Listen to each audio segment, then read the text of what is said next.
I was hoping there would be longer silence. I thought we were gonna go for it there. Did Ethan free? Oh, I thought you froze. I mean, everything has been really laggy on my end, but I'm still hearing things, so I don't know. Because the wires from Philadelphia and Charlotte all the way to Colorado are pretty long. Yeah. Takes time to get through the wires. Where Mine people definitely can't just see. completely lagged out right there. It's what I said is good then. Okay, yeah. And I closed Colin, what are you all of my drinking? other Chrome Oh, stuff. Yeah, no, sorry. Am I like way delayed? No. a little bit, not Oh, too much. a little bit. All right, Colin, what are you drinking? Oh wow. Okay, we're jumping right into it. Well, I Matt started. have. I have Nectar Diamonds. Another. Oh, where's the camera? Here we go. Nectar Diamonds. All Another right, Matt Root special from Other all Half. right. Very good. 425 on Untap. Not bad, not bad. I've got a Freaky Friday, and I got a couple Freaky Fridays. Woo! Special combo number 4. It's Other Half brewed it, but it's a veil recipe, so pretty tasty. The Veil, like Yeah, the veil, yeah, VEIL or whatever. yeah, out That's of not the Richmond. one we went to, is it? No. We went to the Answer Okay. Why do I because always mix that up? remember, beer is the answer. Right. Yes. Is the Veil also in Richmond? Is that why I keep Yes. thinking that? Okay. Yeah. But we went to the Answer, not the Veil. Okay. Yeah. Which what? Yeah. So continuing the tradition, they did a bunch of freaky. Well, yeah, instead of Freaky Friday, they call them Freak Week beers now, where they partner with someone and brew each other's recipes. So the reason I picked these up for the first time, I guess maybe in a long time, they probably partnered with them before, but you guys know Dogfish Head's 60-minute IPA, right? Yep. Mm-hmm. Other Half brewed that and canned it. No shit. It was weird. It was wild. It was pretty cool actually, and they did a good Wow. job. They definitely taste like your kind of traditional IPA from 15 years ago. Really, really good. Cool. So I thought that was pretty neat. So I went ahead and got that. The other beer I've got is a Toppling Goliath Pseudo Sue Freak Week beer. They're calling this Psycho Sue, but they crossed it out. Yeah. But yeah, that'll be my next one. It's not as high test, but it'll be good. Ethan, you got Looks some like water? You got Martell. some beer? What do you got tonight? I got some beer. So, can you guys Oh, can that's hear right. me okay? Yeah, I can hear you. Yeah, okay. All right. I The forgot where videos you went this week. Yeah, you remember. The videos are just like so choppy and I can't tell what's happening. Okay. Yes, I went to Greeley last week, or actually on Sunday, and of course I had to stop at WeldWorks since I was there, and hadn't been there since Matt and I went in July of 2022, and it was awesome. It was excellent. I had for lunch, so obviously the beer's great. For lunch, I had an apple butter grilled cheese with butternut squash soup. It was fucking amazing. It was like if I had had that in Fort Collins, it would have been like a top 3 meal since I moved here, honestly. And my partner and I have been trying restaurants all over Fort Collins, and some places are really good. A lot of places are, but this at fucking WeldWorks, it was so good. Anyways, I left with a few cans, including what I am having tonight, which is called Loud Juice.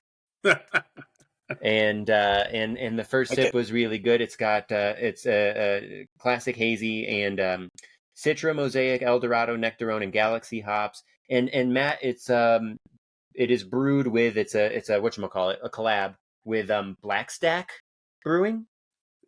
Looks out like of Minnesota. Minnesota. Yeah, looks like Minnesota. Maybe we So should just have an episode one night of that. Like you guys, like, oh, I found a beer from so and so, and I'm like, oh yeah, they're from Boise. a quiz. Yeah, exactly. Yeah, No, there's too the many brewery breweries, but geography. yeah. Black Stack is good. They do the only stuff I've had from them is a handful of their double and triple IPAs. Okay. But good people to collab with. That's pretty awesome. Yeah. And WeldWorks is awesome. I love that place. Yeah, they do. I don't know if they keep doing it, but one of the things, Ethan, now that you're out there, they do the WeldWorks Invitational. Okay. And it's I think it's like $100, but they have 30 or 40 like really really good brewers that come out. I'm not sure if they've done it since COVID, Yeah. but it was always one where you look at the roster of breweries coming, and it's like, whew, No, that would be like shit. fun. That's a good festival. It'd be awesome to Yeah. go to. Yeah, I'll keep an eye out. Yeah, that location is just great. They've got like a nice outdoor area. The indoor area is really spacious but cozy. The employees are super cool and nice. I chatted with a couple of them. Like, yeah, can't speak highly enough of that place. And last night I decided, so I went home with 4 cans, and I decided, in addition to their IPAs that they're famous for, I want to try some other stuff. I got their Pilsner, the Weld Pills. It was good. It was like a really solid Pilsner. Had it last Yeah. night. It was really nice. And then I got a Dunkel, which I haven't had yet, but I'm very Okay. curious about that. And I was interested because, Matt, like we've talked a little bit about how, and I don't know if WeldWorks is going to go like fully into this or not, but I know we've talked about how there are some movements in the beer community now to sort of actually move away a little bit from all of the crazy IPAs and stouts and whatever, and like go back to like Pilsners and Yeah. Hefeweizens and whatever, lagers. Traditional, like brew a traditional basic style, but brew it very well. Right, like that place from New York that we had that was really good, that you sent us. What was Suarez. Suarez? Yeah, Yeah. Yeah. yeah, Where they have, 6 beers at a time, and it's like a Helles lager and a yeah. Pilsner, and they'll have a pale ale with some hops in it. Uh-huh. But then they'll also do like a Schwartz beer. And damn it, they're all fucking Oh, delicious. that was so good. I remember. Yeah. So, anyways, yeah, I wanted to see what WeldWorks had for those. So the pills was good, and then I'll report back on the Dunkel as well. But yeah, Yeah, did they still have barrels all over the place on the inside at WeldWorks? yeah, there Like were the stacked up some. barrels? Yeah, yeah. I don't know if there were like a ton. I'm trying to remember. I was sitting at the bar. They had like a whole big merch section, which I was trying to remember if it was there Nope. when we went a couple years ago. And like the kitchen was visible. It looked the same No. to me, but I didn't notice like a ton of barrels. So, but I also can be not the most observing all the time. Well, I know I told you Observant. to go to WeldWorks, but if you ever do get time, go to Wiley Roots around the corner. Mm-hmm. Um, they're not going to have quite the same stuff, but still, I enjoyed a lot of the stuff I tried there. Did we go when we that same day? I assume we went to both places back in 2022. No? No, we just did WeldWorks, and then we went to the city. Oh no shit. Okay. Yeah, because remember we went and saw Frank that night. Yeah, I just thought we had gone to I thought we went to like several breweries over the course of a couple days, and so I just assumed we would have done Wiley Roots since it was around the corner. We did do several, but they were more around Boulder. Oh, okay. Okay. We tried a couple duds around Boulder. Actually, I remember. They were a couple duds. Yeah. Yeah, I think I remember going to a couple places that I wasn't like super wild about. So basically, because we were in Boulder because we were staying with my uncle, right? Yep. So for me, from Fort Collins, Greeley is like 45 minutes. From Boulder, I feel like it's got to be farther because Yeah, it was Boulder like an is hour. further. Yeah, so you basically were like, Weldrix is good enough. We're gonna go an hour. Yeah. We're gonna, yeah.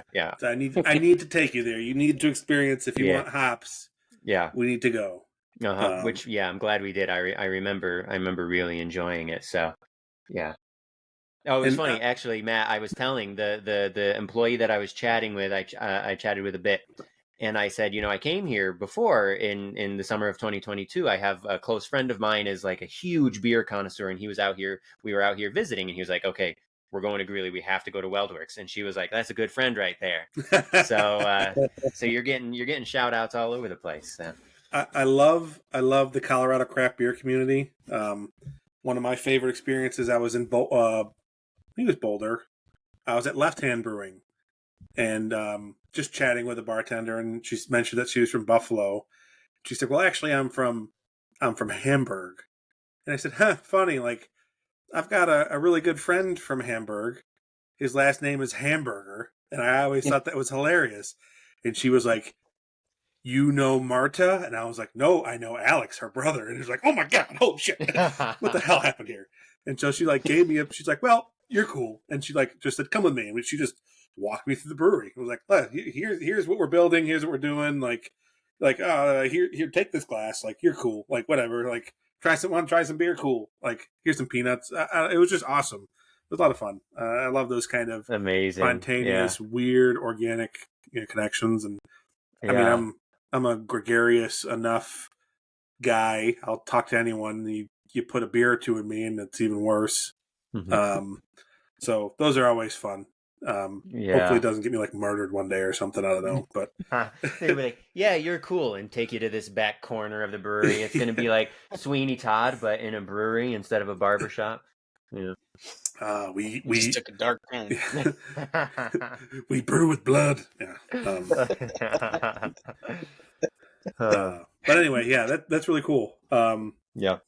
In Colorado in general, hundreds and hundreds of breweries out there, so you'll never run out. But yeah, I like want to make a trip. I was telling my partner I want to go. It's like 3.5 hours away, but like maybe this summer or something. I want to go to Glenwood Springs, like mostly just to go to Casey. Like there's also like hot springs that are supposed to be really nice. It looks like it's like a really cute mountain town, but like there's a million cute mountain towns in Colorado. I want to go specifically there so I can go to Casey. Do that, and then on the way back, stop in Frisco and go to Outer Range. Oh, that's right. That's we were talking right about off the highway. It's not too far away. Yeah. Yeah. Oh man, yeah, that would be a great trip. Yeah.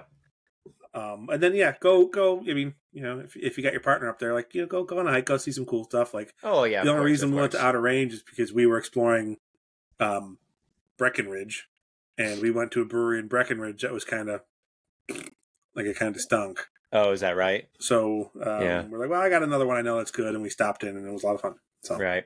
And if you guys, I think I mentioned this, I can't remember exactly when, it might be in June, but the Dodgers are playing in Colorado. They're doing a 3-game series this summer. If you guys come out for a couple of days, we can go do mountain breweries and go and see the game. I mean, I do need to get out there because I screwed up. I fucked up last year, but. So yeah, you did. Yeah, that's right. Yeah. I fucked that whole thing up, but I don't know. We'll see. Yeah.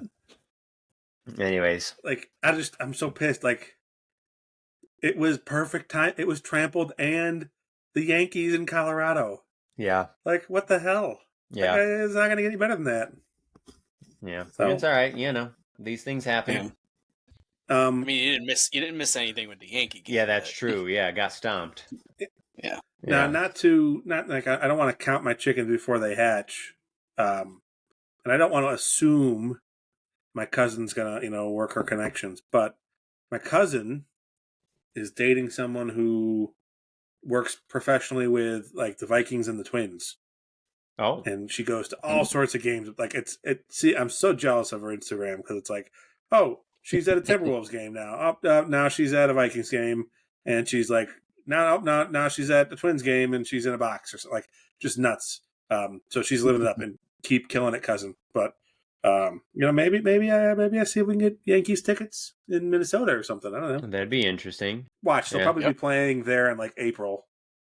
And when it's April 22 degrees out. Yeah, exactly. Yeah. I mean, hey Matt, we did go and see that game in Detroit in April. And it literally snowed. And I remember. It snowed. Yeah. What a great, terrible night. McCann. Yo, they were. Somebody was just talking about McCann recently. Like, he was really good offensively. Oh yeah, like he had pop. Yeah. I mean, not a Hall of Famer, not Mike Piazza, but he just wasn't. He wasn't as good as he was with the Braves, with the Yankees, so I think a lot of people kind of, I don't know, downplay his career because of that. But no, I don't know. I had forgotten all about him until it was like last week. Because last week was the Hall of Fame announcements, and I think he's on the ballot next year for the first time. I mean, I'm looking 5.7 B-WAR with the Yankees. So and I mean, 32 in his career B-WAR, which is a really solid career. And as a catcher, 1, 2, 3, 4, 5, 6, 7, 8, 9, 10 years of 20-plus homers, and then 2 more years of 18 homers. Like, for a catcher, that's really good. Just in terms of power, you know what I mean? The only thing for me is, like, for me, he's insufferable because he's one of these old school, like, unwritten rules of the game guys. So, like, fuck him. But the guy with the Brewers, who was it? Carlos Gomez, when he pimped that homer, and then McCann was still on the Braves and got in his face. Yeah, at home plate, right? At home plate. Yeah. Mm-hmm. And that shit I can't stand. But yeah, as far as catchers go, yeah, he had a really good bat. But so yeah, you're right, Colin. The OPS plus the Yankees 94, 105, 99. So average, not terrible, average. Right. Yeah, and didn't he give way to Gary too in 2016? Wasn't he still around then? He might have been injured. He only played 130 games. Yeah.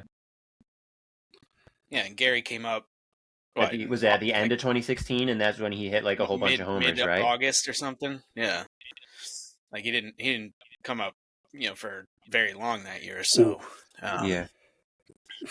but fifth on the Yankees that year, 2016 Yankees, Jacoby Ellsbury, 2.7 WAR. But Gary had played that year. So Gary had 3. Yeah, I'm surprised Ellsbury even fucking played. Yeah. I know he played I think 2017 was like his last season. 112 games, Yeah. God, one of the worst signings in Yankee history. I remember he got thrown out in a game against the Astros, like in June or something, and the rivalry hadn't. I don't know if you want to call it that because they keep winning all the time, but it was like one of those tense games, like with the Yankees kind of being surprisingly good, and the Astros had already ascended because they had made the playoffs in 15, and 17 was supposed to be their year and everything. And I just remember Ellsbury getting thrown out at home plate to end a game or something like that, and that's the last thing I remember he did with the Yankees. What a swing and a miss. Yeah. The Yanks are in Minnesota midweek in May, the 14th through the 16th. Damn it. Yeah, it might be pretty chilly. And it's tough midweek also, anyway. That's just difficult timing, yeah. How about, we're talking about connections. Cousin Greg did his fucking internship with Mike Elias or whatever. I don't know, let us meet Bryce Harper or something. Come on, Greg. Get in touch with Mike, set something up. Do you want to meet Bryce Harper? Yeah. I love Harper. I mean, I love him too. I just don't know if I want to meet him. He'd probably, as long as we call him bro, it'd probably be great. Like, hey, bro. Hey, bro, nice to meet you. He'd be like, hey, bro. Would we have to cut the sleeves off our shirts before we met him? I mean, I live in Philly, right? This town fucking adores him. But, yeah. I don't want to get beaten up for joking about Almighty Bryce, but I mean, I honestly, actually, with kind of his punk BS, behavior, it's perfect. He's perfect for Philly. So, the longer this contract goes, the better I feel about him signing here. I actually just remembered I fucked up. Colin, were you going to correct me? So they did their internship with the Phillies, but Elias is the GM of the Orioles now. I was totally thinking Phillies. Yeah, I totally had a brain fart. The recently sold Orioles. The recently sold. Who bought them? Is the new people going to actually spend some fucking money so we can see the Orioles be good for a long time or what? I don't know. It would be so good for baseball. Ripken's part of the ownership group, I think. Okay. Because fuck the Angelos family. Yeah. I mean, they used to be Grant Hill spenders.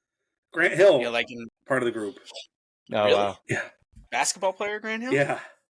Interesting. Also, Mike Bloomberg and Baltimore Mayor Kurt Schmoke, headed by Baltimore native David Rubenstein. I was going to ask, because Rubenstein had been rumored. He's a billionaire, like one of these hedge fund billionaires. He had been rumored to be in on it. I think it's 2 billionaires that are the majority owners. Well, so Rubenstein is he's really into philanthropy and everything, and he talks about how he's trying to give away his whole fortune. So hopefully he's willing to spend his money, and he will lock up Rutschman and Henderson and Holiday and fucking Cedric Mullins, who's one of the most underrated players in the game, and also go and sign a big time pitcher, go and sign Snell or Montgomery or something, Well, because that could be exciting. I don't think the ownership group's I don't think it's gonna switch over fast enough. Okay, I wasn't sure what the timeline is on that process. Yeah. Also, I mean, there's still a chance they can get one of them. not trying to be too much of a dick, but you know what other billionaires were really noted for their philanthropy? The Bill Sackler Gates. family. Oh, the So Sacklers. Well, yeah, don't get me wrong. No, if you're a billionaire and you claim to be a big philanthropist, but you're still a billionaire, then you suck at philanthropy, as far as I'm concerned, and you're still a piece of shit. But he at least has has established some various like foundations and has been like kind of at least a vocal leader about it, and that at least is better than the alternative. We'll see if he actually follows through with it, right? But no, I mean, he's still a billionaire, so he still has a lot of work to do. it's tough because I will say like Mackenzie Scott, Mm-hmm. like she's given away like something ridiculous, like billions and billions of dollars, and still her wealth has grown. Like that's the Yeah, ridiculous. Like she is one of the because of the most stocks, active, biggest givers out there, and right? it's still like she can't give it away fast enough. It just keeps growing. So like, Yeah, anyway, Yeah. net worth Well, and 43.2 billion. Ooh. and I for was going to correct you, Ethan. yeah. Oh, okay, good. You were right. Yeah, But I'll also say, like, Peter Angelos, the father of this is like a Steinbrenner thing. It's second generation. He spent money in the mid to late '90s. When they were pretty decent. They had Robbie Alomar, Moose, Scott Erickson, Rafael Palmeiro, Ripken, Brady Anderson, Brady 50 homer Anderson. Brady Anderson, Brady yeah, Anderson. and everything. Chris Hoyles as catcher, like they had good teams, and I don't. It's so weird. So you know how like either the last time or the time before we talked about how it's just been kind of a strange and like slightly concerning off season for free agency. Yeah, Um, I'm starting to notice like people in the baseball world are starting to talk about it a little bit more, and they are positioning it the same way in the sense that like they don't think it's this. They don't think there's any collusion going on or anything like that from the '80s, but um, there's something wrong with the system right now for free agency specifically. And you can point to any sport, throw college athletics into that now, especially college football. Um, with NIL and transfer portal and everything. Like there's broken parts of every sport, but free agency just seemed like it was such a identity, like such a part of the identity of baseball. So for it to be this vehicle that doesn't really move the needle anymore or as much, is just really interesting that uh, even I don't know, even like 5-6 years ago it was still off season free agency was so fun, and yeah. and now it just seems like it's because of revenue sharing and the way things are, and billionaires not wanting to open up their pocketbooks like George Steinbrenner and go over that luxury tax. Like it just seems like we're in a different era, rightfully so, but it's just strange for baseball specifically not to have like a flurry of activity and free agents who can be difference makers. Like that used to be the thing, right? And like that is becoming harder to do, and that's been a Yankee killer, and that was I think the point of revenue sharing and the luxury tax in the beginning, right? But yeah, it's just so weird I mean, how. from a 10,000 from a non-Yankees perspective, right? The parity is great, but I would love to see players getting paid Well, more. well. Wait. See, I don't buy that though. I mean, I buy it from the sense that a bunch of teams who had never won the World Series before have won. But we have talked about this on the pod. There are more teams actively tanking Yes, than there has ever yes. been in baseball. So I don't want to hear that this like has evened out the entire league, because it clearly Good hasn't. point. Like I so should say there is. the fact that there is a new World Series champion every year Yeah, is yeah, that great. right. That part I can buy. Yeah. That's maybe a better put, because you're right. Like Yeah. you're getting a lot of shitty product out there for people to have, like, hopefully create a window, and like sometimes it works and sometimes you're the Royals. Yeah. Yeah. Yeah. Or like Yeah. the And I don't. poor I don't. Oakland fans. yeah. Well, I mean that's so blatantly Yeah. just poorly run. Like, well, I want to jump into this actually because one of the things I watched a Ken Rosenthal clip last night, Kenny, and he brought up a lot of really good points that make this whole Oakland thing just a head scratcher. So just a number of things, we know so they've got essentially one more year in Oakland that they have a lease that they can play at the Coliseum, and that relationship has already soured tremendously, right? Like, just pulled up an article that said Oakland, back in December, served John Fisher with a $45 million bill because he in 2020 agreed to purchase half of the Coliseum. Now he did so to try and get a sweetheart deal out of the city, but they're finally like, okay, well, you said you're going to do this, so here's the bill. But they don't know where they're going to play after next year. They still have a 2 to 3 year gap to fill, and there's a lot of strings attached to that are just crazy, right? So if they move anywhere, like, a couple places that have been floated, for example, are Sacramento or Salt Lake City, right? Salt Lake City's been clamoring for a major league team. Sacramento has the Kings, and is there a hockey team there too? Maybe just the Kings. I don't know. They've got major professional sports that sell out quite a bit. Yeah, San Jose. And they both have 15 to 18,000 seat capacity AAA stadiums, which you think, oh, that's small, but guess what? It's the A's, and they've been drawing like 8,000 people a game, so that's plenty for the A's. But if they leave the Bay Area, they do not get a cent of their TV deal, and that's like $67 to $70 million a year. And they're talking about, like, do you guys think John Fisher is gonna, cheap ass son of a bitch, John Fisher is gonna walk away from $70 million? No. So what does that mean? Well, it means he might have to go hat in hand back to the city of Oakland to bargain for an extension to the lease.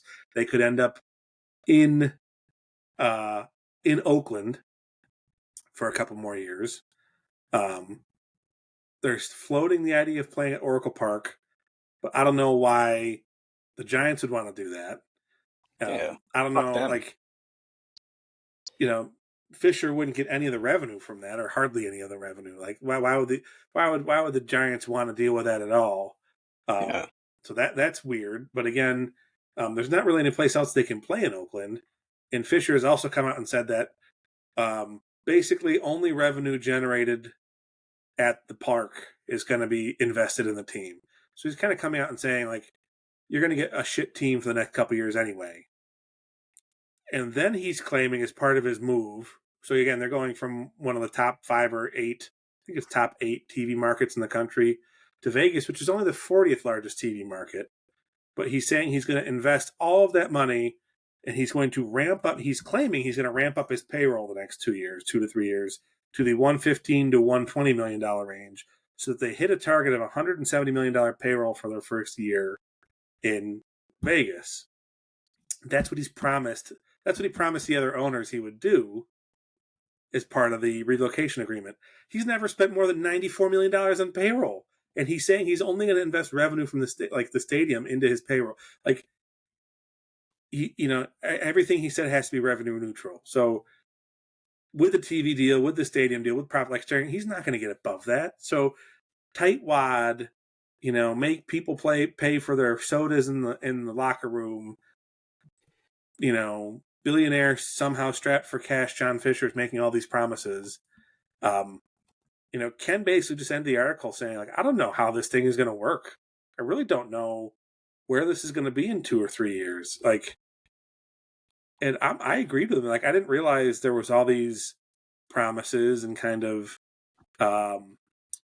I'd say, strings attached to this. And I kind of hope the city of Oakland tries to screw him, right? Especially after he continues to try and screw them, right? So there was a small investor group. I'm guessing this was tiny investors, but the Oakland Ballers, right? The Oakland Bees. They wanted to bring an independent league baseball team to the city because they didn't want baseball to leave, and Fisher blocked them. Oh my God! So I'm hoping they kind of screw him. Now it's going to suck for baseball that you've got one of your franchises just being absolute, like potentially even more garbage than they are now. Which I mean, they are a heaping pile of garbage right now. I don't know. Like now, part of me is also in like, oh, maybe it'd be kind of cool to see a Yankees game in like Salt Lake City, but strap in. This is going to be weird. Yeah. What a shit show. Yeah. And it's really the strings part, Matt, is interesting because that's what makes this such a disaster. Like, I don't know, amplified by 100. It's the fact that Manfred and the owners agreed to this because in the long run, this opens up expansion. This opens up more money. Like it's a money move, right? And Manfred made it very clear that nothing happens until the A's and until the Rays figure out their stadium issues. And so the owners, the other 29 owners or whatever, had to be like, Jesus fucking Christ, this guy's a fucking lunatic. But if we block him, like, how long is it going to be until we can finally get all these other, like they're just looking at the money, right? Yeah. It was born out of their greed. Yeah, and so it's like, yeah, the short term is going to be nasty, and the long term, like the reason it all happened in the first place, like that just doesn't sit well with people who have morals and who care. But you know, the people who just care about logic and reasoning will tell you that baseball is a business, money, and everything. And it's like, it's just, it is, but like baseball has and every sport is like this. It's basically like they have their own economy, you know, and all the businesses are like, you know, different cities, and they are in different cities and everything. But like baseball didn't need to do that. That's the thing, you know, like they didn't need to do this. They could have waited it out.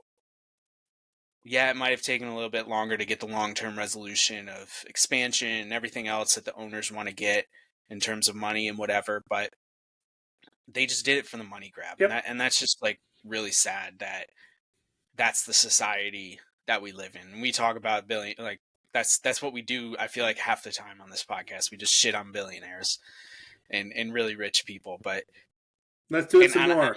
Where did Fisher's wealth come from? Do you know? Yeah, he inherited his wealth from his parents, who like founded the Gap or whatever. Yeah, right. Yeah, Nepo Gap, yeah, baby. he got into do baseball shit. because he went in with his dad to purchase a stake in the Giants.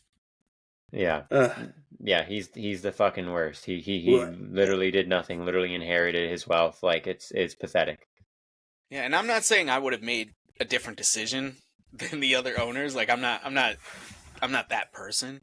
I'm just saying it is sad though that an economy that could have survived on its own decided to screw over an entire city that, I mean, it's not like Oakland hasn't had, it's different in Tampa, right? Like Tampa's never had the success that Oakland has. Oakland has real what, history. 4 championships and 3 straight years in the early of support 70s. of that team. 56 years. And Hall of Famers, and you know, it's just really sad. Yep. Yeah. Yeah, it's terrible. So yeah, credit to Ken Rosenthal. The video I was watching, he was not wearing a bow tie. Just a note. That was a really big thing that crossed my mind, though. What do you guys got? Come on. Yeah, what else is on the docket? I mean, since we talked a lot of free agent moves, a lot of stuff not going the Yankees' way, but you know. Yeah, but I don't think. I think they've gotten what they want. Hader to the Stros. Wandy to the Pods. Yeah, Hader's old. Wandy's up and down. I think it's easy to get good bullpen arms these days. Like everyone throws fucking 98 and has a nasty slider. Like You find somebody Yeah. who can do that for an inning, and you're fine. Like I feel like Cash is going to find somebody or like multiple people that we've never heard of who are going to come in and just they're going to be like Michael King or Chad Yeah. Green. From what I know, although they're not really major league ready yet, the Yankee farm system, like when it comes to arms, is pretty well stocked right Yeah, now. they've got Like some good ones. I was watching footage, and I can't remember his name, but he's like a 6'5" guy that throws out of like a low 3/4 slot, and just was nasty as shit. Yeah, looks pretty cool. Yeah. I mean, we could talk about the Hall of Fame a little bit. You know, I don't know. You know, the Hall of Fame has changed, just like the game has changed. I think, you know, it's probably a mirror of things, right? Where like the Hall of Fame used to be so revered, and baseball players used to be so revered, but they were also talked about and covered differently, and it was, you know, America's sport, and you know, there was just a different affection, you know, toward baseball, that I think lingered into when we were kids because our parents grew up, you know, with that and everything, and you know, brought that love to the game with us. But I mean, I don't know. I was trying to like do this in my head the other day really quickly, and I was having a difficult time. But maybe I was just overthinking it, or I'm not as smart a baseball person as I thought I was. But if you take like you take like the, you know, get out of the dead ball era, right? So like 1920 to like 1960. And you think about the names of the Hall of Famers, like the big time Hall of Famers. I mean, these are people that like casual baseball fans probably still know, you know, about these days. Like Ruth, Gehrig, DiMaggio, Mantle. These are all Yankees. Williams, Mays, Aaron. You know, just, I mean, some of the greatest players who ever played the game, right? And if you take from like 1970 until present, it's kind of harder for me to like come up with these legends that had played the game. You know, Rose isn't in the hall, Bonds isn't in the hall, A-Rod's not in the hall. Waiting for A-Rod to come up. You know, and Clemens isn't in the hall and everything. And it's like, okay, so you got Pedro. That was one that I came up with pretty easily. Pujols. Wait, no, he's not in yet, but he will be in. Ichiro will be. Ichiro will be. Jeter. You know, Jeter. Yeah, that's a good one. With a grunt there. I'd say Mo more than Jeter, but yeah. Yeah, but I mean, and Joe Paz has been writing about this a lot. Like the fact that Mo is the only unanimous Hall of Famer, and like all these relievers are getting Billy all Wagner this is super momentum. close, yeah. Where like Hoffman Johan is in. Santana, Yeah, and Johan Santana gets no consideration, even though he was. And King Felix is probably never going to make it. Like you just the way we evaluate things is different too, obviously today. But it just seems like the people who have gone into the hall, especially rather recently, you know, it's not really doing much for me. I liked Mauer. That was good. Yeah, that was great. You know, Adrian Beltre. Yeah, I don't know. Everybody has a love fest for him. I mean, he was fine for me. We've talked about some of the. Oh, come on, defensive wizard and 3,000 plus hits. What do you want? Yeah, what but do you want? I really think he was one of the. I really think he was one of the steroid people that didn't get. I think so too. Yeah. Yeah, because you look at what was it, 2004? Yeah, he randomly hit 48 home runs in 2004. Yeah. Come on, Mm-hmm. come on. Yeah. Absolutely. Yeah. Roids. Yeah. Yep. I will throw you a bone. I do think I mean every bit part sports writer wrote this last week or 2 weeks ago that Sheffield was close, but A-Rod wasn't. I will say that to me, like, now again, A-Rod's got a longer history, right? He's got this. Basically, A-Rod had round 2 of all the nonsense and the suing baseball. And he was so egregious A-Rod's about got a lot and, more, and how he behaved publicly. A-Rod's got a huge amount of baggage, but still, that is kind of. I found that a little bit duplicitous, and then it ended up with me watching like highlight reels of Gary Sheffield home runs, and that was okay. Yeah. Well, the whole thing is obviously we've talked about this stuff before, and I think my stance on PEDs and steroids and everything I think is pretty well established at this point. But what is the most frustrating thing for me in terms of the Hall of Fame is the inconsistency, right? David Ortiz, I was just double checking to make sure I had my facts right. He tested positive in 2003. Now, it was anonymous testing and technically that wasn't supposed to get out, blah blah blah blah blah. Whatever. It did get out. He fucking tested positive. He got in first ballot. Everybody still worships him, right? And you have all of these other guys. You have somebody like Sheffield, for instance, right? Now, with people like Manny and people like A-Rod, it is a little bit worse because they tested positive like multiple times and blah, blah, blah, whatever. But there's just so much inconsistency. Like, how are the voters drawing their line? Like, is one positive test okay? And if so, that's still bullshit because we don't have all of the information. We don't actually know like who tested positive necessarily when and how many times. There wasn't testing until when was the first year they actually started testing? Do you guys remember? Was it like 03? No, it was 2001. Okay. The CBA, yeah, whenever the CBA started with revenue sharing, that it was also steroid testing was part of that. But we know in the late 90s when everything really blew up, there was no testing and there was no official rule and everybody was looking the other way. There's just so much inconsistency, which then leads to, I think, kind of hypocrisy.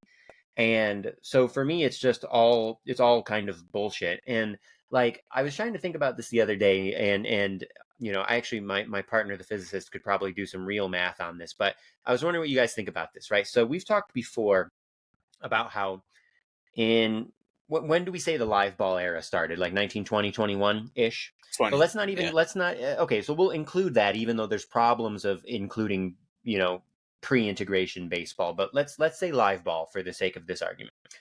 So we know that from 1920 to 1998, 60 home runs happened twice, right? We know it was the Babe and we know it was Maris. Then we know that in 98 and 99, McGuire hit 70 and then 65 in consecutive years. We know that Sosa hit more than 63 out of 4 years. And then we know that Bonds hit 73 in 01.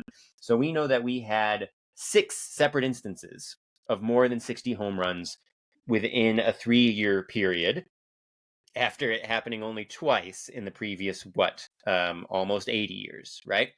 So now if we figure pre-steroids that, 60, 61 is about the tops, even for somebody like McGuire or something. And we say, okay, so he hit 70 and he hit 65.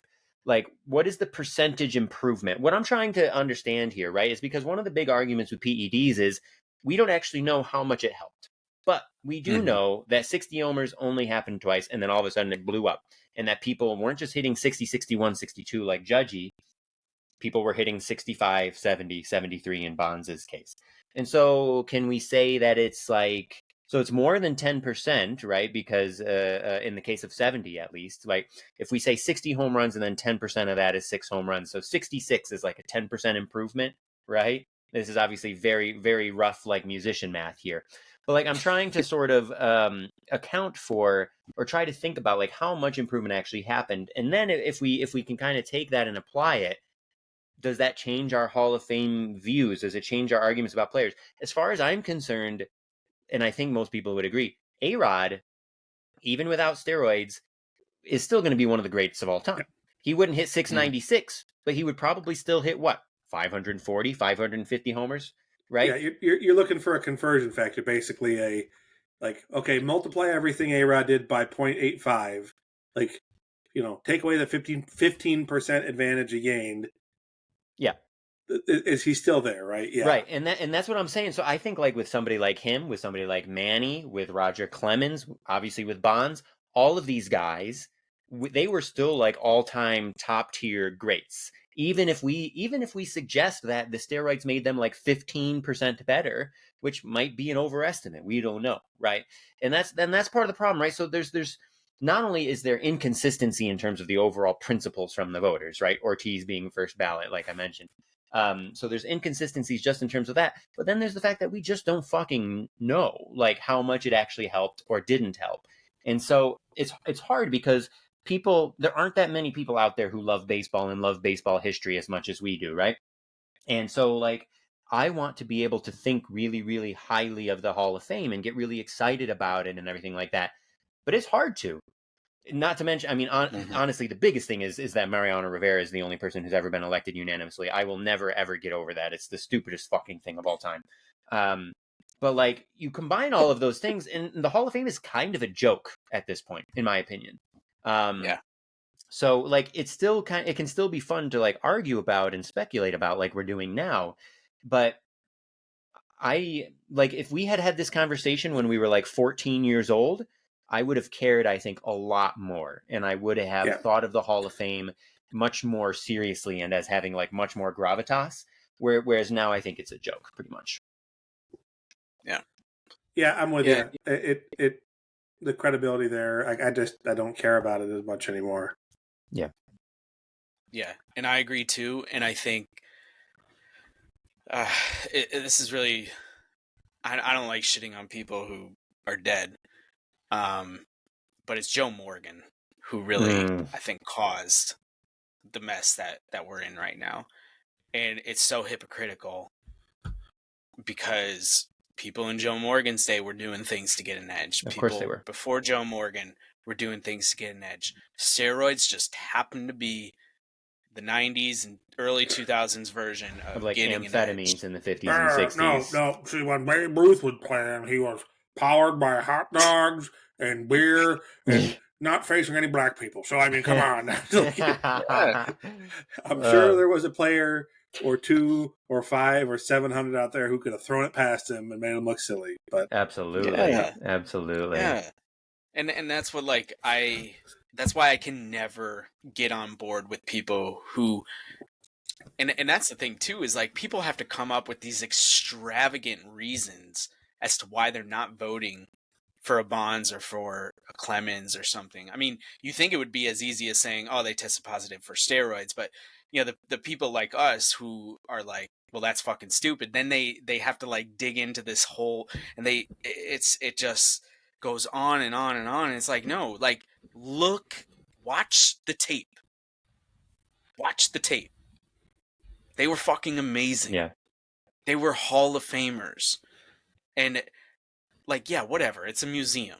Like, maybe we're making too big a deal about it. But there's also something about preserving, to your point, Ethan, the history of baseball and to recognize the greatest players of all time in some way, you know, right? And so when Joe Morgan came out and said that no person who ever took steroids should ever make the Hall of Fame, like, that carried a lot of weight, and it still does today. And it's wrong, in my opinion. Yeah. It's not right to judge people that way, because not only what we just said, were there other forms of steroids in the past, and there will be different forms of steroids in the future, but you are literally judging somebody, for the most part, because we're talking about baseball writers who never played at the major league level, you are judging somebody for which something you have never done in your entire life.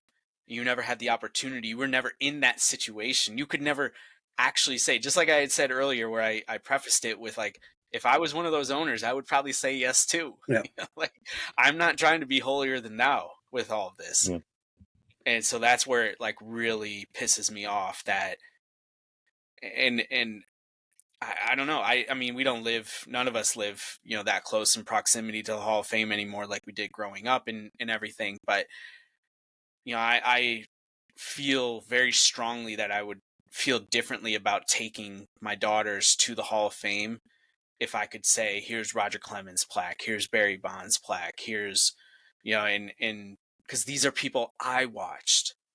So many people that were part of our childhood generation are not in the Hall of Fame. No. And that is so difficult to like go there and be like, yeah, okay, Mickey Mantle's there and Babe Ruth's there and Willie Mays and Joe Mauer now and everything. But I'm like, the reason you need to take your daughters to Cooperstown is because you were the proverbial house band there for years and years and years.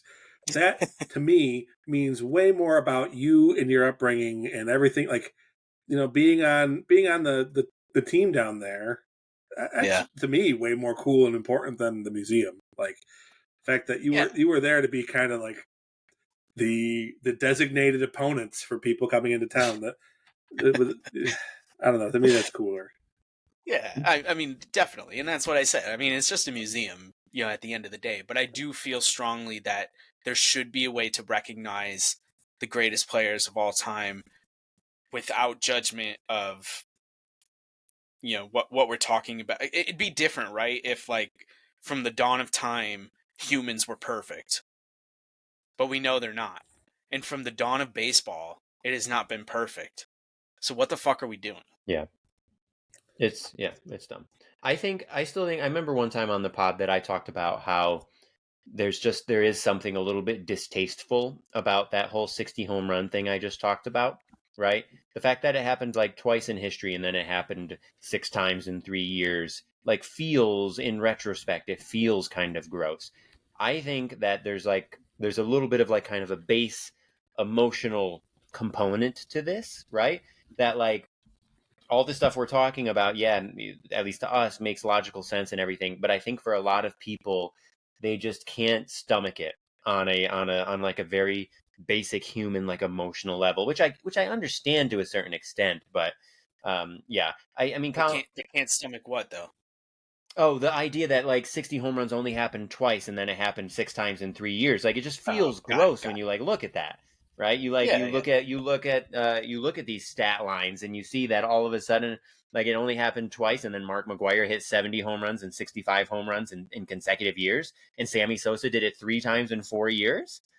Never led the league. And never led the league. like it's kind of insane. And like if you love baseball history and you pay attention to baseball stats and everything, like you look at that and there is something distasteful about it. And I think that people have trouble getting past that. And I do understand that to a certain extent, but it's just everything else we're talking about just does not compute like logically. And Kyle, I do understand what you're saying about the Hall of Fame, right? Like it is kind of sad that like the icons, the legends of our generation are nowhere to be found because the very, very best of our generation, like if we want to start just hitter and pitcher, is Bonds and Clemens, right? Yeah. And then A-Rod is going to be next in line, right? And so it's like it kind of sucks that they are not being represented there because that is like our kind of gap of millennials. They are our Mantle and Mays and Aaron. You know what I mean? Steroids are not. Yeah. And so there is something about that is a bummer. And the distastefulness, what you just explained, that's reasonable, but it's also revisionist. It's revisionist history because in the moment, there was nothing cooler than what McGwire and Sosa were doing. Oh yeah, I mean, at Bonds from '98 to say the Mitchell report coming out, they were the ones who saved baseball, right? Right, like, exactly. Right. Like so that's where I have a big issue. And Bud Selig is in the Hall of Fame. We didn't even talk about that. Yeah, we've said that. Right, we've said that on the pod before. Yeah. Bud Selig's in the Hall of Fame because he made the owners even richer. Yeah. Cherry pick stat of the day. 1996, Gary Sheffield in 161 games, 66 strikeouts. Wow. Yeah. He, in his career, walked 1,475 times and only struck out 1,171. And that's in 2,576 games. Yeah, and he has more than 500 homers. Didn't he end up with like 509 or something? 509, yeah. With his violent swing, he never struck out. That is crazy. Really impressive for that level of power hitter. Wow. Well, who was he with that season? Florida. Oh, he was with the Marlins? Sheffield on the Marlins, that's 96, right. 96, yeah. Oh, so funny. Yeah, I knew he was on the World Series team. Yeah. I just couldn't remember. Wow. Because he was like Brewers, Padres, Marlins, Dodgers, Yankees, Braves, Yankees, Tigers, Mets. Tigers, yeah. The Tigers, I forgot that. But two other things. I get these things that pop up on my Facebook feed now. I just aged myself there, but it's someone who like will do side-by-side comparisons of Baseball Reference stats. Oh, I see those a lot. Yeah, they show up on my feed too. So the two I've seen recently, Pedro's like 3 or 4 year dominant stretch versus Blake Snell's whole career. Pedro still has more WAR. Uh-huh. which I thought was like, oh, holy shit, that's really good. Yeah. It was really, really good, actually. It's pretty funny, like Yeah. how much more valuable Pedro's 3 to 4 years were. Yeah. But the other one, because one of you said it earlier, Johan side by side with Koufax is surprisingly similar. Oh Like wow. very, very close in terms of games, WAR, ERA. Like I was like, holy shit, holy shit! Like to your point, like Johan should get some consideration just by that alone. If the measuring stick was for Koufax that way, like why shouldn't it be the same for Yep. Johan? 100%. Yeah, and Joe Paz wrote about Yeah. this specifically, and he did note that Koufax is obviously a more decorated postseason, Yeah, specifically a World Series but Johan pitcher. can't fault can't fault him for being on the Twins. Right, exactly. Yeah, Yeah. it's not an excuse. Yeah, Yeah. it's not an excuse. It's just a point. He should be in the Hall of Fame. Well, you have to. I think the problem is part of the problem, at least, because what you guys say is right. Part of the problem too is like the obvious, the shiny numbers, because Koufax was playing in the 60s when pitchers were having routinely, the best pitchers were having insanely low ERAs. So for him, he was having like ERAs below 2.5, below 2, Yeah. and he was striking out more than 300 people like a year. Granted, he was an amazing strikeout artist, blah blah blah. But he like, was throwing more innings. yeah, but like that shit looks really, really nice. You look at somebody's season and you see, like, I can't remember off the top of my head, but like he had years where he would go like 27-5 with a 1.93 ERA and like 300 something strikeouts. You look at a year like that and it's completely mind blowing, right? But if you look a little bit deeper and you do kind of the comparisons like with ERA plus and OPS plus, like we talk about, where it tries to take into account the actual competition of the whole league. How is everyone doing? Yeah, that year and the ballpark and blah, blah, blah, blah, blah. If you start to like peel back the layers a little bit, then you see kind of like what we're talking about, and you see, wow, Johan, for what he was doing in his prime, was pretty fucking similar to what Koufax was doing. But the basic numbers look so different. So I think your typical baseball fan doesn't understand. Not just what the average pitcher was doing and what the average hitter was doing back then, but also he's pitching half his games in Dodger Stadium. Yeah. Right? Like, I'm glad that's factored in too, right? Where Johan didn't have that luxury. Yeah. Exactly. Yeah, either Dodger Stadium or the Coliseum, earlier when he first, after they moved from Brooklyn, like neither one of them were hitter, ballparks and everything. But that's what I was saying earlier. Like, you specifically with pitchers, like, you definitely have to evaluate them differently. And this will come down, I don't know what, 10 years from now with hitters too, when we're looking at career 240 hitters, with 350 homers and whatever. Because Schwarber, I just not him, but some of the numbers that we grew so accustomed to knowing, like the round numbers, right? The 500, the 3,000 strikeouts, the 3,000 hits, 500 homers, and everything. Like, those type of things aren't happening anymore because of the way the game is played.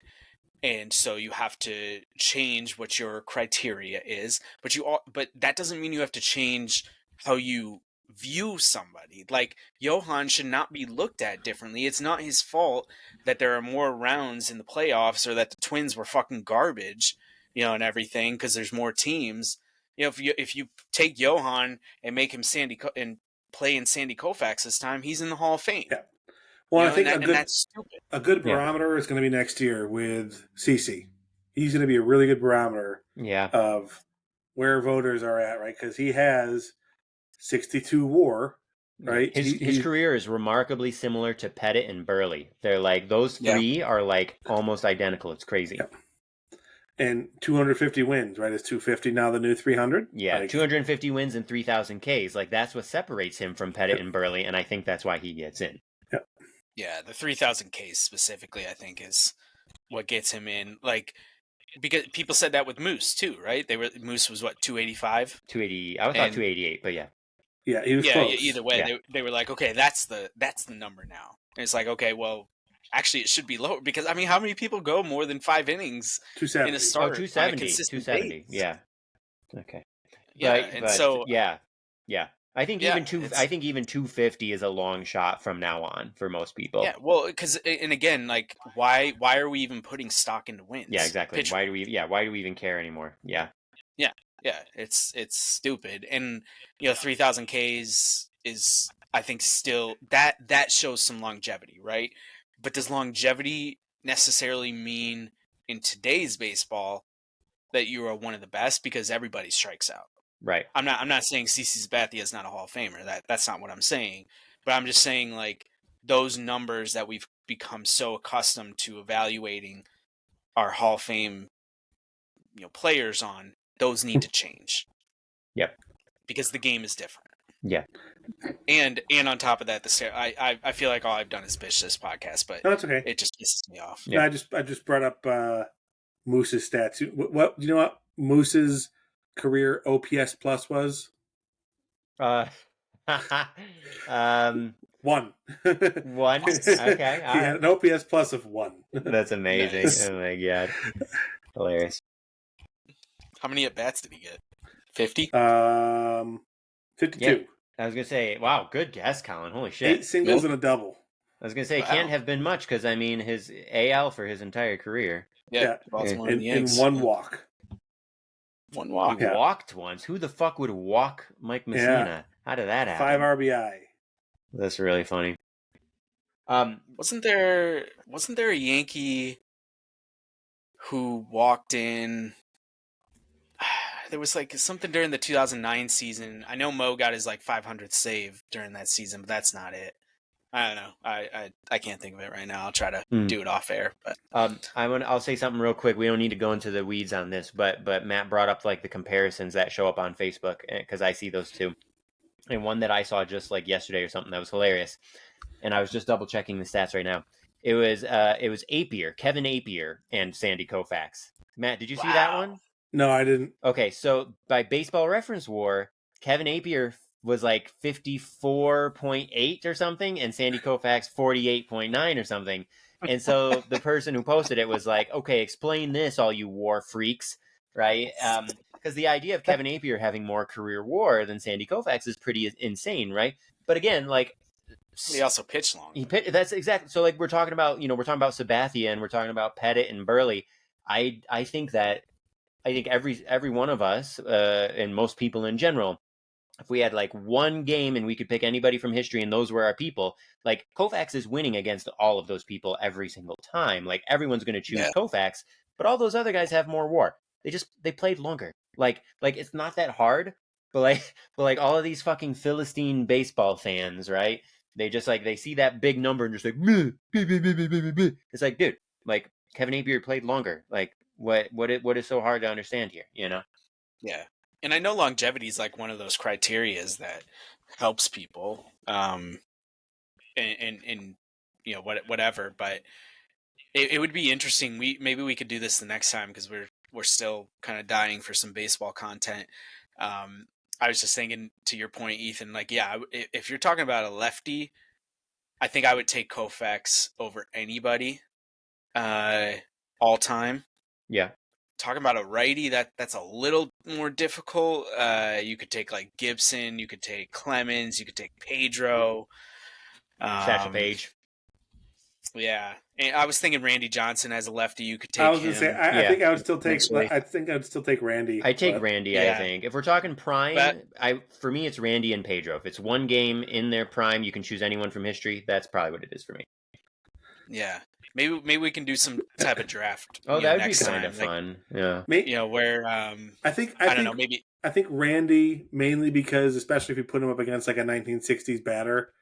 I think he would just scare the shit out of him more than anything. Just like giant, scowling, mean. You know, gonna release the ball 7 feet to your right and like 2 feet behind you. Yep.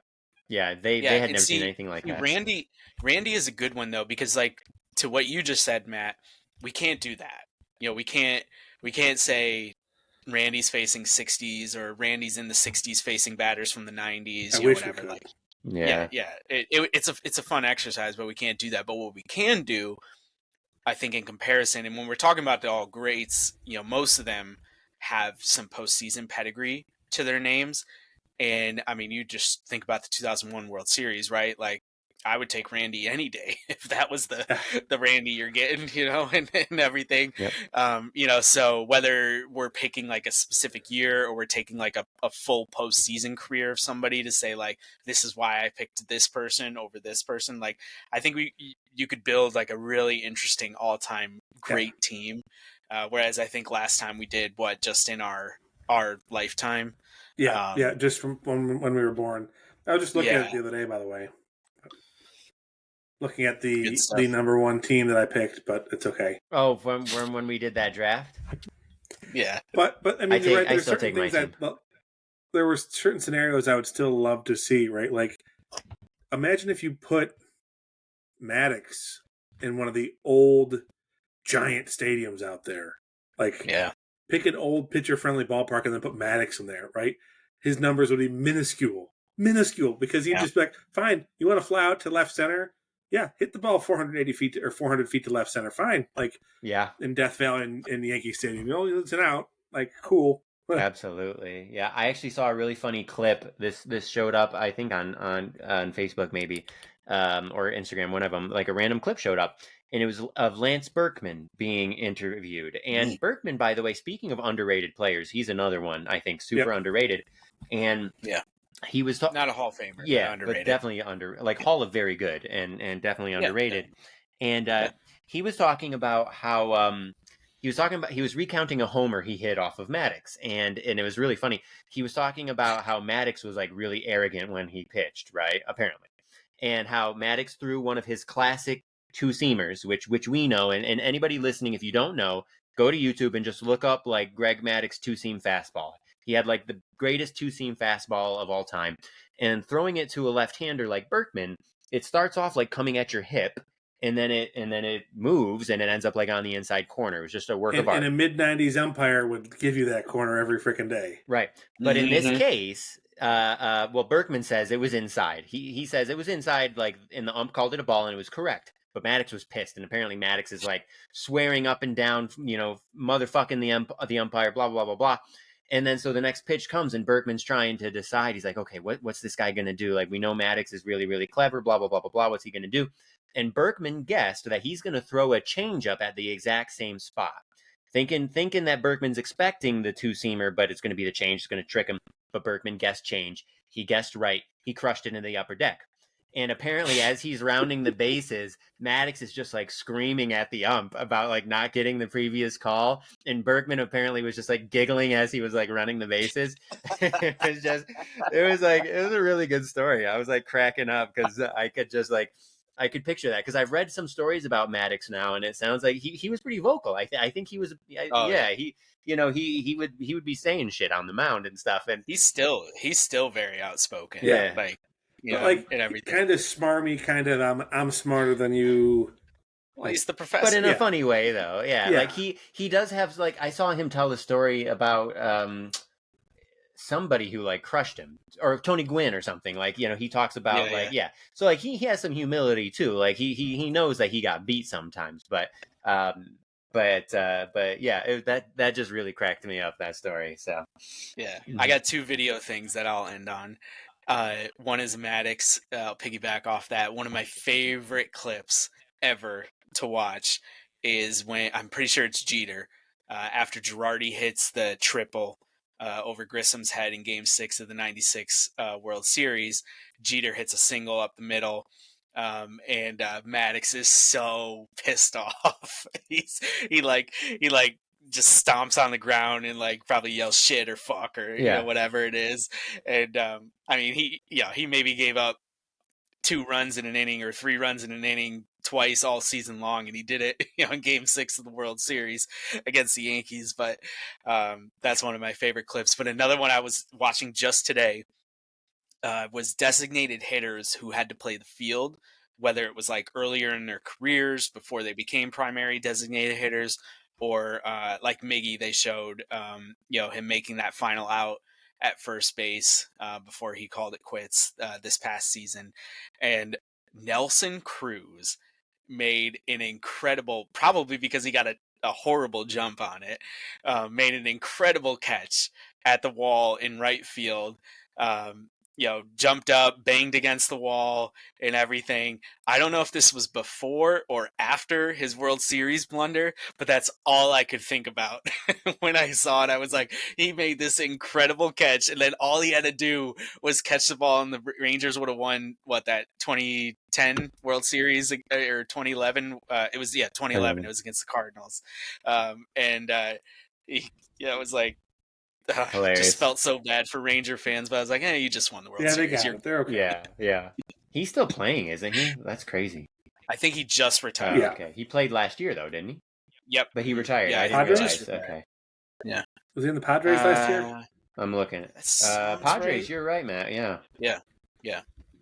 Wow. Okay. Fascinating. Yeah. Now, did he test positive once or twice? A couple times, I think. Did he? Yeah. At least once.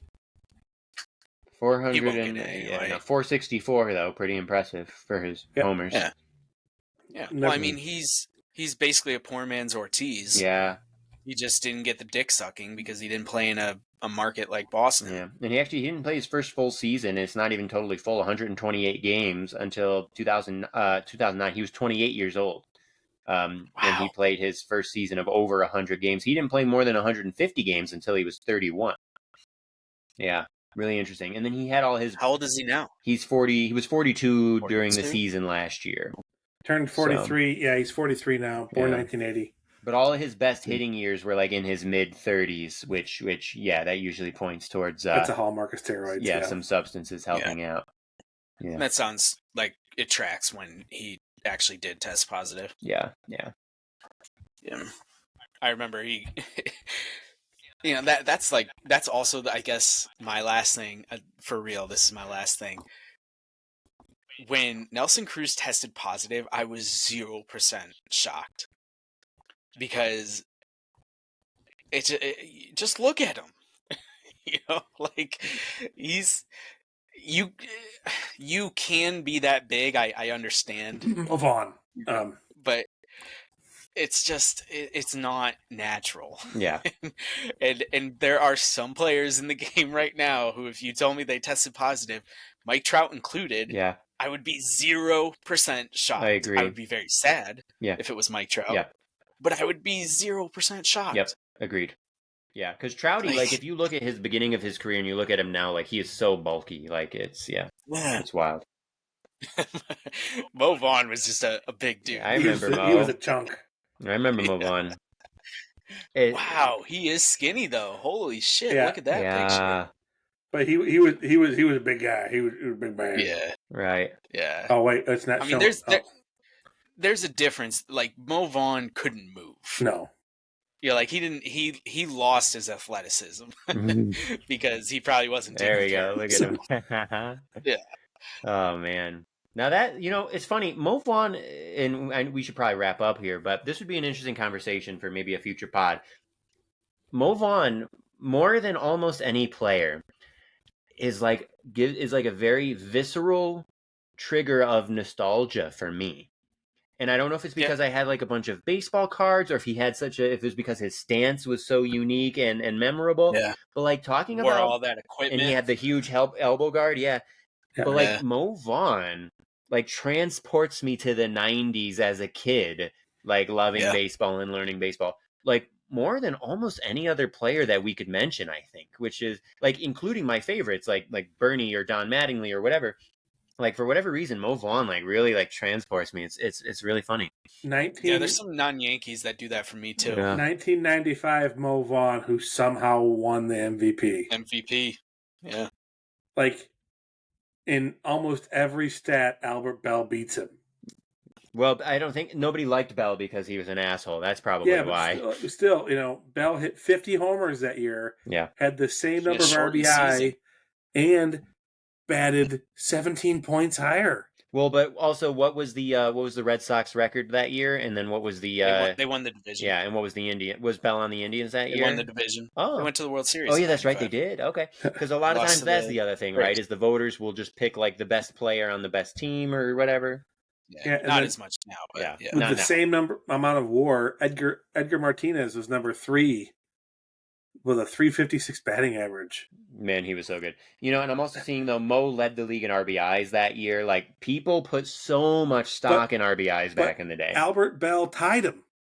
Oh. Albert led the league, too. Oh, okay. That doesn't show up on here. It doesn't show tie. Okay, yeah. When you just look at an individual's page. Albert led the league in runs, homers, RBI, and slugging. Oh, that's hilarious. Wow. And he didn't win. Yeah. Did he finish second? He finished second. Yeah. By 8 points. Poor guy. Poor Albert Bell. Didn't get no respect. Yeah. Man, he was only 30 degrees last year. You know who led the league in WAR that year, though? In 95? Wait, don't tell me. In 95. In the AL, Matt, specifically? Yep. Pitcher. A pitcher? What? Clemens? No, that was his rough year. Or no, that wasn't a rough year, but... Yeah, it was. That was his walk year. Well, 96 was his walk year. 96 was. No. Yeah, because his Blue Jays year was 97, 98. It wasn't Clemens. But it wasn't Clemens. You're right. You're right. Yeah. A pitcher, really? Chuck Finley. He's another one. Super nostalgic for me. Again, maybe because of baseball cards. I don't know. Yankee killer Chuck Finley. Yep. Charles Nagy. No, he was in the Mariners. It's an easy answer. Johnson. Yeah, Randy led the league. Really? In WAR. That was like. Yeah, I mean, that was the whole Mariners coming out. Because I always think of him as like hitting his real prime with the D-backs. I didn't realize he like led the WAR with the Mariners. He was so good with the Mariners, and then they traded him, and his contract year was 98 to Houston. I remember that. He won the Cy Young that year. He was 18-2 with a 2.48 ERA. He almost had 300 strikeouts. Led the league. His ERA plus was 193. Led the league. His FIP was 2.08. His holy shit! Yeah. So he would have won 20 games and had 300 strikeouts if that was a full season. He killed it that year. I can't believe he only got 6th. Wow! Yeah, amazing. Okay, that's cool. Yeah, I did not know that. Man, the 90s, like, I don't know. I guarantee you. Anyone would say this, but the 90s was a fucking great time for baseball. Like, I don't know if it's just because we were kids or whatever during that, but there are some great names. There are some great players. Like, some great seasons. Great fucking teams, Mo Vaughn. Great stories. Mo Vaughn, baby. Mo Vaughn and Chuck Finley. What else do you need? Maybe instead of a draft of the greatest players of all time, we should just relive the 90s. Or do like an all 90s team or something. That could be fun, but it doesn't... Just talk about like the greatest moments of the 90s. Oh, look at that picture. He's so big. He's such a chunk. Oh, I kind of want to get like a big picture of this and like frame it and put it in my house. It's like so funny. We should, Colin, post this for the listeners. Post. It's a picture of Mo Vaughn with the Mets with like a really weird, awkward, fake smile. Yeah. And his shoulders are like hunched, and it's really hilarious. So I'll post it when you do your posting or something. But that's awesome. I got the minute marker there. Oh man. And the greatest thing about like talking about the 90s is like, yeah, we can talk about the Yankees a lot because they won 3 World Series, but there's so many other really cool things about that decade. Yeah. How about the Marlins winning a World Series in their 5th year of existence or whatever? Yeah, 93. Yeah, right. 93, 4, 5, 6, and they won it in 97, right? So in their 5th year of existence, yeah. You've got the 94 strike with the Expos. Didn't the 95 Indians or the 97 Indians get like 1,000 runs, and they're like the only team to do that in a long time? The 99 Indians. 99 Indians scored 1,000 runs. Yeah, like that's 95. Incredible. That would have been really incredible because it was a the shortened year, right? Yeah, but 95 and the 97 Indians are still amazing teams. Yeah, they're World Series teams. Jose Mesa is still a dirty word in Cleveland right now. Right. Which sucks because he had such a great year. Yeah, 97 was such a good year if you're Jose Mesa. Yep. But that's like the Koufax thing, right? People only remember the postseason. Yeah. One more. Mo Vaughn's. Everyone remember his nickname? I don't know. I only remember because my World Series Baseball '96 on Sega Saturn was very big on the nicknames. Hit Dog. He was Mo Hit Dog Vaughn. Hit Dog. Okay. You I had the thought it was crime dog. something You had the dog. hit dog. All I could think of was crime Yeah, dog. for a and I was while like, I thought it that's was what Big Dog, yeah. but it was Hit Dog. Okay. Wow. That would be interesting too. The nickname. So we have crime dog. We have hit dog. We have the big hurt with Frank Thomas. We have the big unit with Randy Johnson. Big unit. We have the hit man with Donnie Baseball. So I don't know what this means. It depends on your perspective. Either these nicknames are all great, or else they're all terrible, and writers are really lazy. I think it depends, but I like that. Okay, I think it's done. We have 2 weeks between now and the next podcast. The job for each of you and the job for me is to just come up with some of your favorite moments, favorite nicknames, favorite whatever about 90s baseball. And let's have an all 90s nostalgic baseball episode next time. That sounds fun. I'll have to get some other '90s theme shit too. I'll figure it out. I'll have to pull up. We'll have to find some sort of '90s baseball reference page. There's probably some page that we can use to. The problem is I've already kind of all of my big guns. It's Mo Vaughn, Charles Nagy, and Chuck Finley. That's the but I'll give you we'll give you the floor to talk more about why Charles Nagy was the Yankee killer. Yeah, right. Or why Mo Vaughn stirs those feelings. Yeah. Make you all hot and bothered.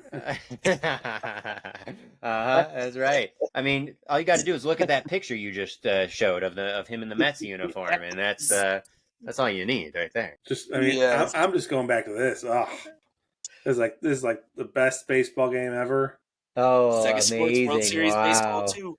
That if you play the beginning, you can Google it right now. Any listeners, Google the 1996 World Series home video. One of the first ads you will see in the video is for World Series Sega Sports World Series Baseball 2, and amazing. it's Brad Radke.